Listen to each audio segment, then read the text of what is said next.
Welcome back. We're discussing the life and history of the papacy. The way in which popes have been appointed has changed drastically throughout history. However, one aspect of the process that has never changed is that no pope is to take position until the death of the previous pope. Today, the pope is elected from the Sistine Chapel by the cardinals. Not only are they responsible for the daily functioning of the church in the absence of the pope, they are responsible for getting a new pope elected.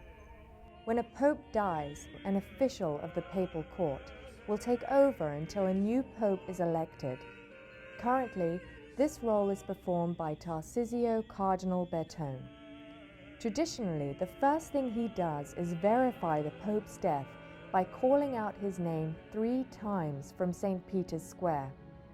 When there is no response, it is officially confirmed that the pope has passed on. From there, it is decided among up to 120 cardinals what type of pope is needed to head the church. At one point, the number of cardinals was 70, then 120.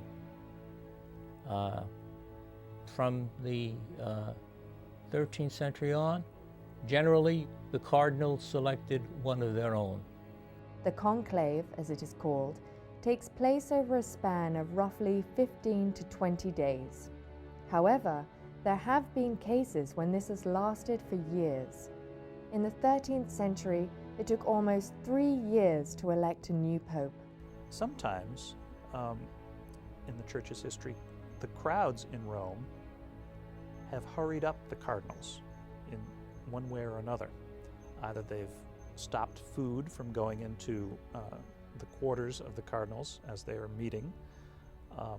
Sometimes they will pelt the quarters with stones. We don't have this nowadays, of course, but when the conclave drags on for weeks and months and sometimes years, the crowds can get a little antsy. When Pope Clement IV died in 1268, the cardinals found themselves in a political battle in which several cardinals refused to vote. To push the cardinals to vote, they were only given bread and water to eat, and the roof above where they stayed was removed. These drastic actions seemed to work because a new pope was elected shortly after. Once a decision is made, the cardinals head to the conclave where the papal voting begins. So that the College of Cardinals meets. It holds 2 votes per day. It is in conclave until a pope is elected, and supposedly it's to be secret. The cardinals are, by their nature and by the dint of their position, public individuals. But when they enter into the Sistine Chapel to pray for the next successor, they do so under very, very tight security. The Vatican Radio and Television will broadcast the proceedings of the conclave inside the Sistine Chapel, but when the cardinals retire for their own private meetings or to their own private quarters, you better believe that there is no way that the outside world has any influence on them. The walls are swept for all kinds of listening devices. Security is very, very tight.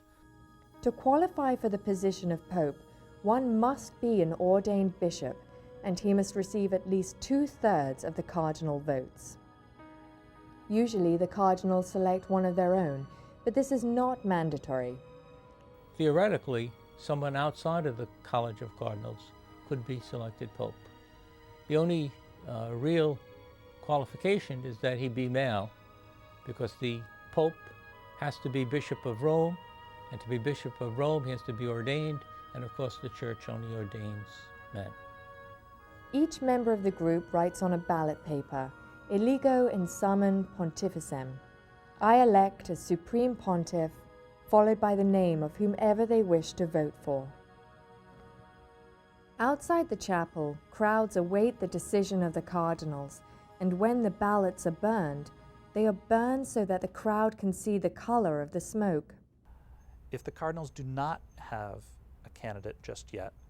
Black smoke is sent up through a mixture of hay and the ballots themselves. Black smoke is sent up a chimney on top of the Sistine Chapel, and the crowd is alerted that there is in fact no pope yet. But when white smoke goes up that same chimney, this alerts the crowd that good news is about to befall them. The bells of St. Peter's Basilica chime to celebrate the appointing of a new pope, and the dean of the College of Cardinals will ask the selected cardinal if he accepts the position, and if so, which name he wishes to live by. Once established, the cardinal immediately becomes Pontifex Maximus, the Holy Roman Pontiff. The proto-deacon of the College of Cardinals makes the announcement to the world, and the new pope then gives his apostolic blessing to all the people of the world. When we return, we'll hear of controversies attached to the papacy right here on Mysteries of the Church.